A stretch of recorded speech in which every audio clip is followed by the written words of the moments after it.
it takes years to learn, all the aspects of treated lumber and all the aspects of every part of the construction industry. And so it is a struggle to try to onboard people into a sales role and grow them.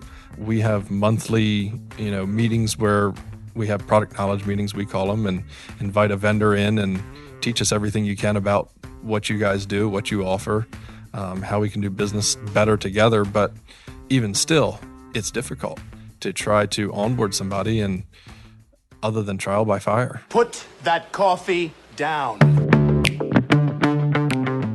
I'm not here to waste your time, okay? I certainly hope you're not here to waste mine. So I'm gonna keep this short.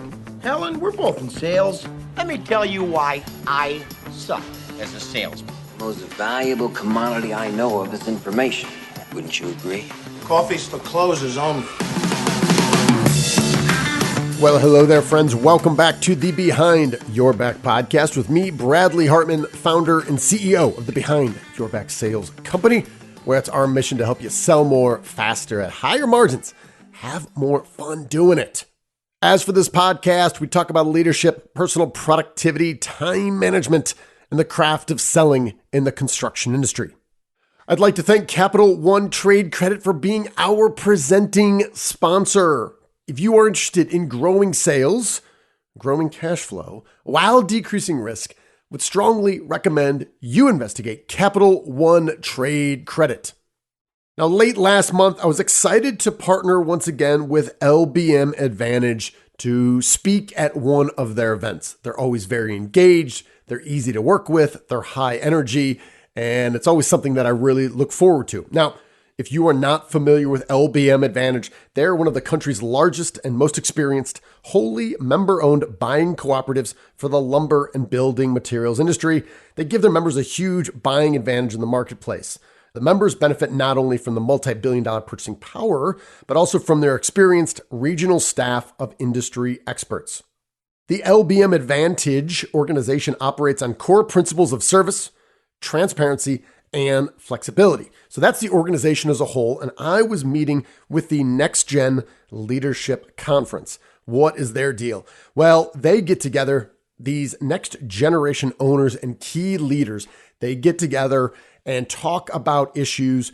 Many of them are taking over family businesses or find themselves somewhere in the late 20s to early 40s that will be in the coming years and decades taking over these leadership roles. So they get together, form camaraderie, share insights, and really just kind of dig into the day-to-day challenges that they're facing so they know they're not alone, and to develop new tactics and ideas to run better businesses. And I was thrilled to be part of it. So while we were there in Washington, D.C., I connected with Mr. Brad Marks, Senior Sales Executive at Culpeper Wood Preservers, and Mr. Kolby Dukes of Dukes Lumber Company. Now, Kolby and Dukes Lumber has 2 locations in Delaware, while Culpeper Wood Preservers, they have 14 locations throughout the Carolinas, Maryland, Virginia, Tennessee, and Indiana. So Kolby, Brad, and I got together to talk about the relationship business that we are in and how that is changing for better or worse as time goes on amidst the pandemic, supply chain challenges, and allocation. And among other things, we dig into how to best collaborate between a manufacturer and distributor like Culpeper and a dealer like Dukes to better train the next generation of leaders in sales or anything else. So as always, thank you for listening. I'm excited to bring to you my conversation held at the LBM Advantage NextGen Leadership Conference in April in Washington, D.C. with Mr. Brad Marks of Culpeper Wood Preservers and Kolby Dukes of Dukes Lumber. Mr. Brad Marks, Culpeper Wood Preservers, and Mr. Kolby Dukes, Dukes Lumber Company. Welcome to the show. Thanks. Good to be here. Thank you very much. Excited for it. Yeah. So we're going to jump right in here talking about relationships and this being a relationship business. Maybe Kolby, I'll start with you. I'm interested from your perspective, and then Brad, go over to you from the manufacturer and distributor perspective. What have companies done whether you're working for or working alongside, what have they done to maybe inadvertently weaken relationships or very intentionally strengthen relationships during such a stressful and frustrating and yet prosperous time for us in the industry? One thing I've noticed with vendors that we see, we've had long-term sales reps. I think of like our Larson rep that had been a rep for 30 years, a Therma-Tru rep that had been there long as I can remember, our WM rep that I've known no other in my lifetime. And, I grew up with these guys and I viewed them as uncles, and saw them every week, and they'd be in the store and we share life stories. We share me going through me graduating high school, me graduating college, getting married, kids being born. They know the life story, Right. But we have a relationship in business as well. And, when you need something, we can call on them. And, it's not just, hey, I need this order taken care of or this mistake taken care of. We had a true relationship there. Mm-hmm. But watching all these guys retire and the people coming in behind them have larger territories and call on so many other, dealers like ourselves, and the relationships are not as strong, or there's a lot of turnover in vendor reps, coming in our store, Right. where they're not with a company for 20, 30 years anymore. They're with a company for 3 years, then they move on, and you get to know somebody and then they're out. And so it makes it more difficult when you do need help with a problem, or you've got a big quote coming up that you really want some help on, and you don't have a strong relationship with them. So I've seen it weaken in that area, and especially through COVID, when all the sales reps were pulled off the road and they didn't come in the store for 6 months, and the vendors were saying, okay, sales are up and the reps are not in your store every week, every other week. Are they as needed? Do they need to be in there as often? Can they check in by email? And so I'm seeing that relationship weaken. Yeah, it's interesting thinking about these choices that have been made on territories. And I think you're right. I think in our industry, and we're certainly not the only industry, is that you have an aging sales force, and a lot of really talented experts who've been selling for a long time are finding themselves in late 50s, early 60s. And to coincide with the last couple of years have been really, really good years. And for folks that were looking forward to retiring, well, I wasn't planning on getting another, $100,000 or $150,000 in income this year. Yeah, maybe we, take that trip to Italy and we try plan that retirement a little sooner. Brad, in terms of that, the territory changes, have you guys seen that? And I think you can take this any way you want, because I realize there's obviously companies that service Culpeper and are selling to you guys. But when you hear Kolby talk about that, Culpeper is obviously both manufacturer and distributor. What goes through your mind as he's sharing that perspective? Well, it's true with the territories. It has got a little diversified, and with us as a growing company, we've now got up to 14 locations, and I can sell out from Florida all the way to Massachusetts. So it does put a little bit of a strain or whatever about trying to visit everybody, and you got to come up with a schedule to be able to make your travel plans to be able to hit every customer that you want to see that you haven't seen in a while. Mm-hmm. Yeah. To what degree, Brad, are you guys using virtual technology? I know there's a difference between Zoom, being face-to-face on Zoom, versus face-to-face in my store, you and I together like we are now. Yet I do believe some of that value, like when I get off on a Zoom call with you, Brad, I'm like, dude, that was great. Like him and I spending real time together. Like, I don't think that, but it's also like, it's good to see his face. Good to see him. I know what he looks like, haven't seen him in a while. So to what degree are you seeing either yourselves or other people in our industry really leverage that technology to get more face-to-face, even if it's virtual? During the COVID part of it, we did use it a lot as far as the Teams meeting, and we've done a lot of Zoom calls. And then actually with these shows, of course, they were all canceled. We've done a lot of them that was actually virtual, and they could stop in at the show through the virtual part of it and come into our room, and we could have the discussions about things. But it was also great to be able to have it set up so I could see the person and talk to them. But that never replaces me being in front of you person to person. Yeah, absolutely. So let me ask you, Kolby, about, I think something you want to talk about. I think you're dying to talk about it. You dig into it. Maybe it could be a couple hours of this. Let's talk about price increases. At this point, there's been a lot of them on a lot of different products, to state the obvious. What have you learned from your perspective on maybe better ways to do that make it easier to say, got it, understood, and other ways that maybe you've walked away like chafed at, this is the way we're choosing to treat each other when prices go up? Sure. I remember a few years ago, we had a rep that came in and he had a 2% price increase. Nowadays we get a price increase. Okay. You're hoping it's 2%. Yeah, we're hoping for 2%, but we get 11% increase on Therma-Tru doors, and it's almost expected. Or like, okay, here it goes again. And when the demand starts to slow down, then we'll fuss more at the price increases. But we understand there's material costs, there's labor costs, there are real expenses in this because we're seeing it on our end as well. And now it's expected. We'd like to analyze more. Is this price gouging? Is this justified, this amount? But at this point, we accept them. We roll with them, and we live on a margin too as a dealer. And so we make more profit on a $50 sheet of OSB rather than a $9 sheet of OSB. Yes, you do. Again, price increases are frustrating, but if the market is going to go for it, then we'll be okay because we make more on a $1,000 door than we did on that door when it cost $450. Yeah, it's basically the market acknowledging there's a willingness to pay for it, right? Brad, I'm sure you were like, of all the questions this other Brad could have asked, I wish you would chose something else. Let me ask you though, you obviously have been on the other side of this. How has the last couple of years changed the way you internally talk about them and communicate them with your customers? Because dude, I know several of our clients have been customers of Culpeper for a long time and really value the relationship, which you guys are finding despite the fact that the price is going up, that you can still do it in a way that values and in theory enriches the relationship. What have you guys learned about communicating price increases over the last couple of years?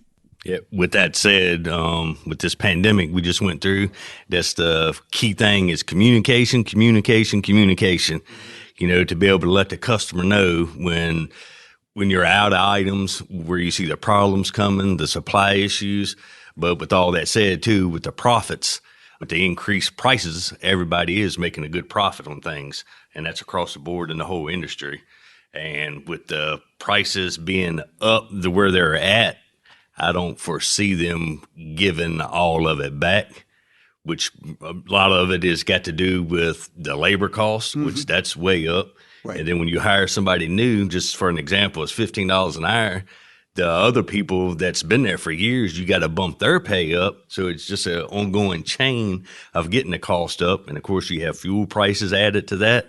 And trucker, the transportation department, it all plays a vital role in it.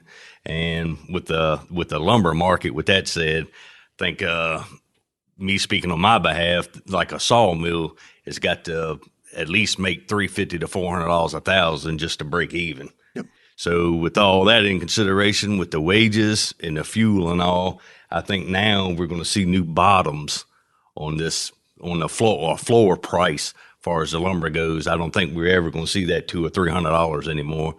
I personally, it's just my perspective, it's probably about a $500 or $600 floor. Okay. So fast forward out a couple of years, regardless of economy, what's going on, you see in general, just that floor moving up to the $500-600 range being kind of the new normal as you kind of cast out in the future. Yeah, I think it will be the new normal just because, like I said, with the wages, they're not going to come back down. Right. Fuel might come back down, but the wages are not going to come back down. And I think, too, with the percents, things have gone up, that, of course, it might give back a little bit in time. Sure.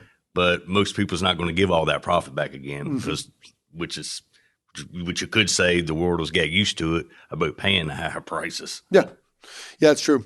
So, Kolby, let me ask you, we're kind of talking about steadily increasing gas prices, the idea of $200 a barrel all of a sudden doesn't seem crazy. Right, it might be high, but there's a world of possibility where that happens. Later this summer, we're seeing the Fed increase rates.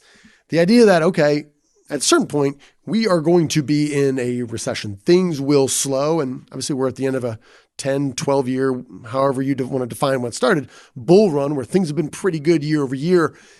How has that changed some of the scenario planning you've done with your two locations as you think about, okay, how will we change our strategy, whether it's a buying strategy or a hiring strategy, understanding the current reality we're dealing with today, and yet sooner or later it's inevitable. Like we work in a cyclical industry, but times are good and the music's not stopping just yet.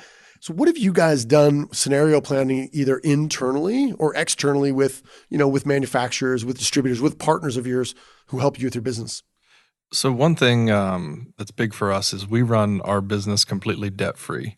And so, we've worked to not owe on any inventory, not owe on any vehicles, not owe on any property. We have built that financial stability in our business. It's incredible. And I understand all these fancy, sophisticated things about the way you can leverage debt and how you use that as a tool. But it's incredible to walk through a time like the early days of March 2020 when nobody knew what was going on anywhere. Yep. We don't know if we're essential, not essential. Are we shut down? Are we open? We don't know. And having that secure base where everything's paid for, we don't have a bank that we're going to have to be, they're not going to be calling us. Mm-hmm. And we have savings in the bank. And so early days of March 2020, everything's going crazy. We pulled an all-team meeting and we said, look, guys, we don't know what's going on. We're not sure anybody does, but we want to communicate to our team. And we told them, we said, look, we don't know what's going on, but everything is okay. As a company, we're secure. As part of our team, you are secure. You're going to get a paycheck. And we don't know if we're going to be shut down. We don't know if business is going to slow down. Now, it turns out business was incredible. We're extremely busy. Right. But having that peace, whether not knowing what's coming, if we're headed into a slowdown, headed into a recession, we've worked to get ourselves in an incredible place where whatever comes along, we'll be fine. And through that meeting, when we told our team, we said, look, we are safe. You are safe. You are going to get a paycheck. Even if we shut down, we are in a good spot. And one of our roughest and gruffest warehouse guys came and with tears in his eyes and crackle in his voice, he said, thank you. He said, that meant so much to me. He said, I didn't know what was going to be. And he said, watching TV at night, I don't know if I'm going to have a job next week. He said, right. But that was meaningful. And so having that stability for us is important. And that's meant a lot to, if we go into recession, okay, we'll be fine. Yep. It will change how we do business. We'll hold less inventory in, we will make changes, but we're not going to be worried about where we're at. Yeah, it's that age-old principle. Debt limits options. And I'm with you. I agree. I'm sure there's people that are listening are like, well, you do not understand. If you leverage debt this way, you can grow fast. And I say, I get all that. At the end of the day, debt limits your options. So Brad, what about you guys? As you're planning out into the future, you guys are making CapEx investments in your own business. When you're working with, folks like Kolby, you're working with your customers, what do those conversations sound like where you're saying, hey, there's some different scenarios and we don't know, but here's how we're kind of trying to prepare to work together? What it all comes down to again is communication, me talking to Kolby and asking him what's he seeing in the market as far as is it slowing down, how many houses does he have on the books, maybe in that market on how many open permits are there, which that'll help us with our buying decisions. Mm-hmm. So we're in a point to be able to service you, but not in a point where we're actually going to lose at the bottom of the market falls out of it. And of course, with us too, whatever, now we have 14 plants. And with those acquisitions, for us, it's able to ship into regions we weren't shipping into before. So with that, hopefully some regions might be stronger than other regions to pull the slack out of one region to the next. So I think that'll really help. Yeah, it's kind of leveraging those economies of scale to kind of smooth out production, helping your business, but also being more responsive when needed for your customers as well. Kolby, one of the things we were talking about, challenge that exists was the speed at which we can bring in someone new, maybe from outside the organization, maybe just young in their career, and get them up to speed, whether it's in selling or whether it's in operations. Like, how do you speed that development curve? Maybe just go into that a little bit and maybe what you guys are trying to do to speed that process, knowing that, again, on average, kind of across the country, and there are many, many exceptions to where you look out and you see a lot of young people and part of their culture is attracting a young, diverse workforce. I know those exist. There's just not many of them. So maybe talk about your perspective, which is unique in that. How old are you? I'm 30. You're 30. You're young. You're young as hell, right? What are you guys doing at Duke's Lumber Company in regard to that? You know, I view as a dealer, we have a incredibly difficult job. Brad's got Culpeper treated lumber, and he has to be an expert at treated lumber. But when the contractor walks in our door, as dealers, we are expected to be experts in treated lumber and being experts in doors and be an expert in windows and roofing and railing. And they're looking at us like, you need to have all of these answers. Right. And so it's incredibly difficult if you've got somebody that has aptitude and desire to be a good salesperson, just to gain the industry knowledge. I was blessed to be able to grow up in the industry, and I've learned a lot just being there, being around it. But it takes years to learn all the aspects of treated lumber and all the aspects of every part of the construction industry. And so it is a struggle to try to onboard people into a sales role and grow them. We have monthly, meetings where we have product knowledge meetings, we call them, and invite a vendor in and, teach us everything you can about what you guys do, what you offer, how we can do business better together. But even still, it's difficult to try to onboard somebody, and other than trial by fire, get in front of a customer and find a question and, okay, how do I figure it out? Okay, remember that guy that did a product knowledge meeting 2 years ago? Give him a call. Mm-hmm. See if he can tell you. Yeah. But that is something that as dealers we need help with and support from vendors. Let me ask you, when you do those PK training sessions, do you ever record those or try to catalog some of the answers, or is it more of a replication of a one-on-one live experience over and over again? Yeah, we do nothing to record those, do nothing to catalog them. Sounds like a great idea. I think there's a good idea there somewhere. I think I think that is, it's not uncommon, right? And it's like, hey, we've got Brad, he's been with Culpeper, he's going to come in and we're going to do this. And you're like, oh, well, all right, say we're going to record it with video. All right, what does the lighting look like? How does the audio? It complicates it as opposed to like, man, we just hired Jimmy. Just train Jimmy. Just get him in here. Have him talk to Brad. Just train him, but I would say even if it's audio, which is less than video, how can you capture it where maybe you're not solving all the problem, but you're solving some of it, And I think, Brad, I'm going to kick this over to you, is maybe are you guys doing anything differently? Because I'm sure you get called into those meetings and come in here, help us with, product A, B, and C. And there has to be some days where you're like, this is deja vu. I've been saying the same thing. Or I come in here, talk to different employees at the same company annually about the same thing. When, hey, is there a way to catalog it, or way you guys deliver it in a way that has more of a shelf life? And maybe it's not 100% the solution, but maybe it's 30 or 50. Yep. Actually, we have started doing a continuing education program. And I think we're probably one of the only treaters that actually do that. We have a guy called Eddie Longshore.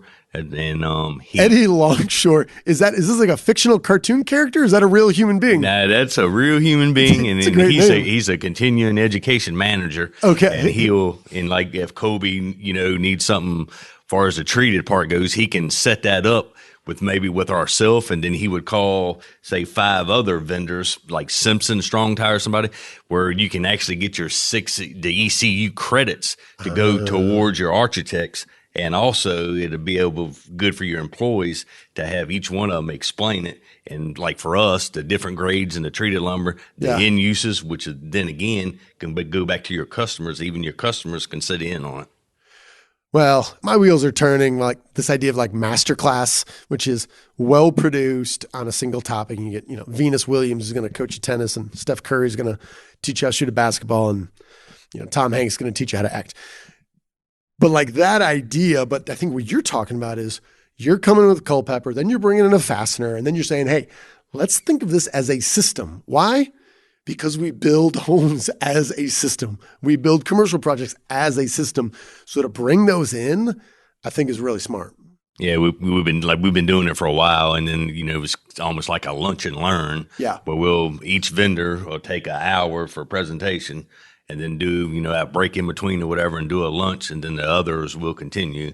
And like I said, for every hour you get a credit for your ECU. So Yeah. if you got 6 vendors or whatever, you get 6 credits for that day. Yeah.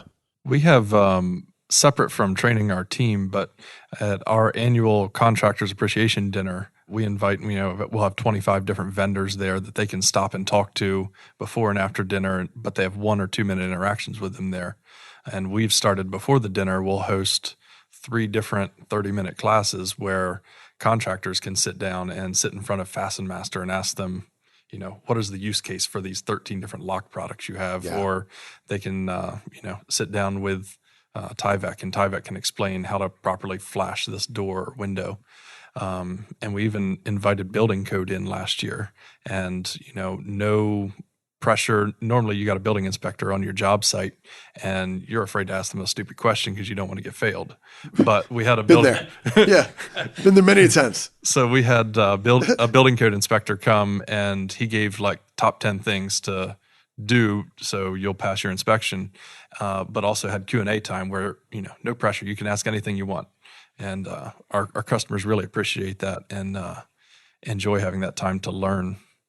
Yeah, I think as you look at this industry, and I feel like I get, it's like once a week now, there's a new company that is trying to help kind of solve that last mile problem. They're kind of inserting themselves in between a supplier and the contractor to make it faster and to track in, to make it easier for everyone. At the same time, the challenges that we have as an industry, which is lots of different people, lots of different levels of knowledge, tons of different products, and how they all go together, that is still, I think, really best solved by getting us in the same room and talking and looking at the same thing. And, it's like you can do this in an email chain that'll last, 25 email chains versus getting together, looking at a building for 5 minutes and being like, oh, that's what you're talking about, Brad. Yeah, totally get it. I didn't understand what we were talking about.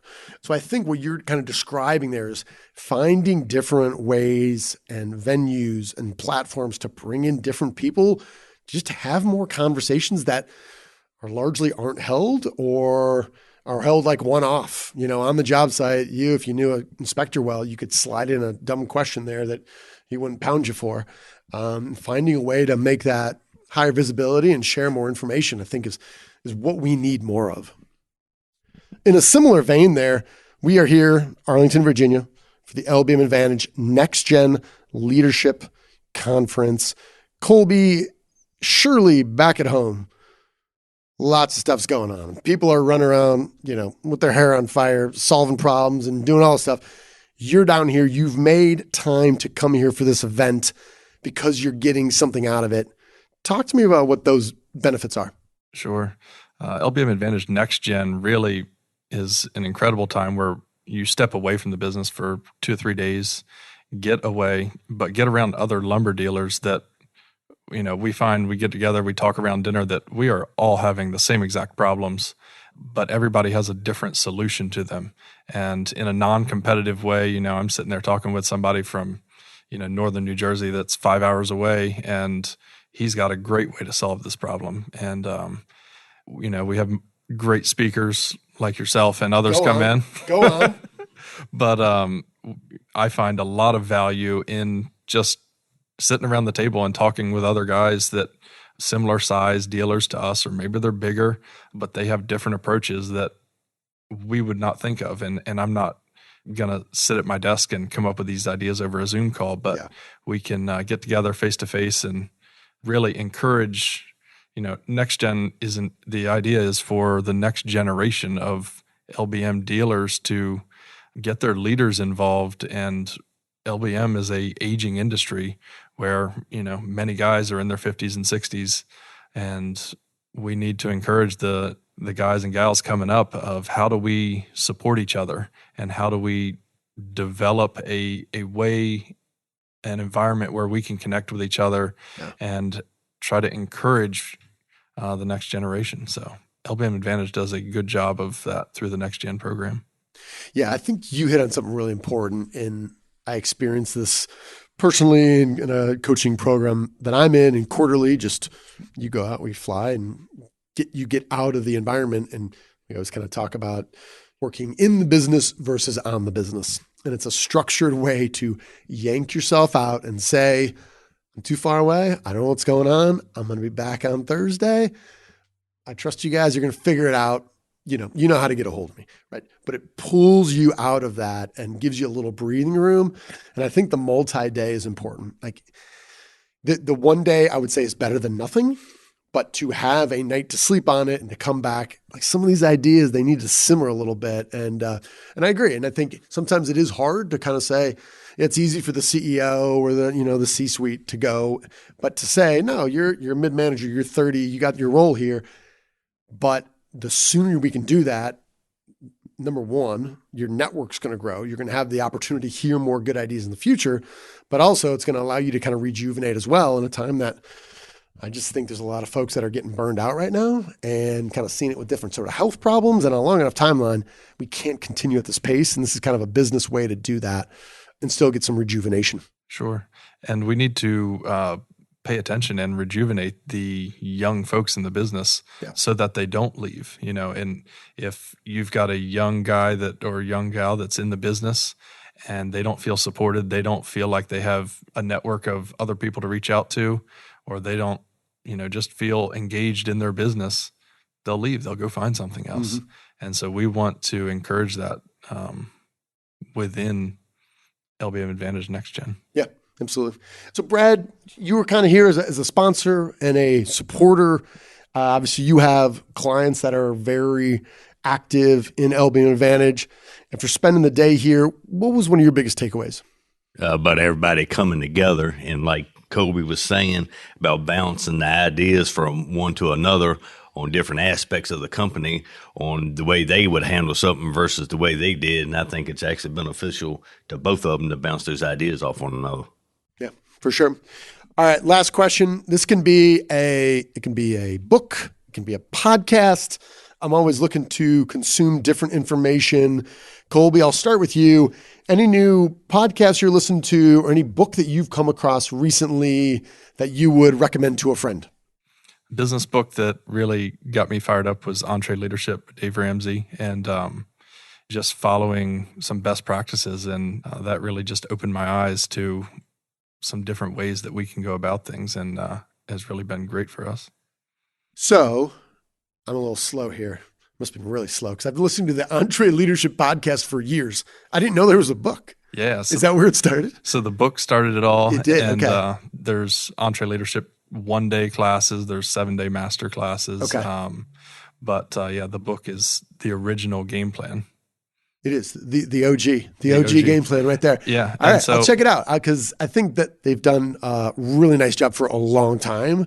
It's one of those where I'll go away for a couple months and I'll come in and I'll kind of binge on 5 or 6. And then I'm like, all right, kind of got my Ramsey fix and then move on from there. Yeah. But Entree Leadership all started with Dave was just teaching his team, how to be a leader and just within his organization. And, somebody asked, hey, can I invite my friend to come? And, right. He looked up and half of them are his team and half of them are for somebody else. And, he always tells the story of, I think I might have a business here. And it took me this long to figure it out. Yeah. And Dave, I know he's understated, but he knows how to sell stuff. He sure does. I think we can sell this. He sells common sense. Yeah, he does. Brad, what about you? Any podcasts, any books, any media, movie, anything that you're watching right now that or listening to or reading that you would recommend to a friend? All right. I do read a lot of articles in the LBM journals and all that good stuff. But one of the last books that I read, it was called The Radical Leap. It's by Steve Farber. The Radical Leap. Okay. And it's actually pretty good. And the LEAP stands for leadership, energy, audacity, and proof. Okay. Which is actually, it's got a lot to do with, it's got a lot of parables, and it's almost like a storytelling. And it's got a lot to do with the leaders in showing the love to everybody and the energy or whatever from one, giving it one to another. So I think it was pretty good. That's awesome. Radical Leap. Okay. I haven't heard of that. I'll check that out. The other one I'll leave you guys with is, you guys are familiar with the whole meltdown of WeWork. I don't know if you're familiar with that. WeWork was kind of the co-working space. It was valued at $47 billion and went to the IPO and then totally crumbled. Oh, you guys got to check this out. Never heard of this. Okay. All right. Well, anyway, there's just over the past like 60 days, there's a documentary called, I think it's just called WeWork. It's a documentary, a bunch of sales principles. This guy kind of developed almost like this cult-like culture, this company that grew incredibly fast. So there's a documentary, I think it's just called WeWork. And then there's a movie also on that. Came out similar time with Jared Leto and Anne Hathaway called We Crashed. And so they were a co-working space and kind of were calling themselves a tech company, all sorts of kind of crazy little nuances and details in there. But anyway, my wife and I we watched the documentary together and then rolled right into We Crashed, which is really good. So it's kind of real estate, it's sales stuff, it's just the stuff that if someone just came up with a movie on this, you'd be like, nobody could ever dream this up. But it's all true and it actually happened. It happened. I think this all went down like maybe in 2019. But so anyway, We Crashed. I'd recommend it to a friend. Kolby, Brad, appreciate you guys making time. I enjoyed chatting with you. Thank you. Thank you very much. Thanks for having us. Thank God for a good career that I've enjoyed and met a lot of friends and relationships. And thanks to LBM for having me, and thanks for your show. Absolutely, man. That's a great place to end. As always, thank you for listening. I hope you found value in this conversation that I had with Mr. Kolby Dukes and Brad Marks of Culpeper Wood Preservers. If you did, in fact, find value in this episode, please share it with your network and leave a review. Leaders in our industry look to people like you on where they should invest their limited time and attention, so we'd appreciate you passing the word along. I want to thank Culpeper Wood Preservers for sponsoring the LBM Advantage and their NextGen Leadership Conference. And I want to thank Capital One Trade Credit for their presenting sponsorship of this show. In combination, they brought you this episode. So as always, friends, thank you for listening. We will close out with our leadership mantra. You are owed nothing. Deliver value first. Make it a great week.